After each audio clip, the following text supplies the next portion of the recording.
Right guys, so I'm going to talk about what's going to happen during different orientations.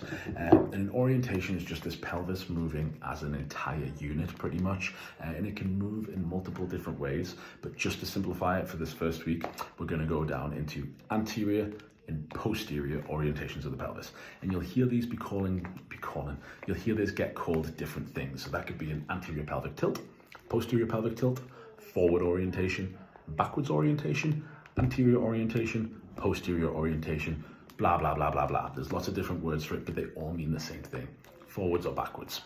Now, when we go into this anterior orientation, you'll see at the back of this acetabulum here, if I hold my femur still and push this forward, it creates a lot of space in the back of this acetabulum, which allows my femoral head to move into it.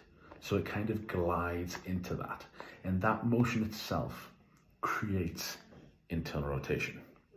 So when we go into this forward pelvic position, I create internal rotation through that femoral head gliding back into the socket. Down the chain, we have internal rotation of the pelvis. No, fucking words. Internal rotation of the tibia, which is going to push this foot into pronation. So I'm not actually doing anything here other than twisting it. If this is the foot normally, when I internally rotate, it flattens out. We create pronation of the foot.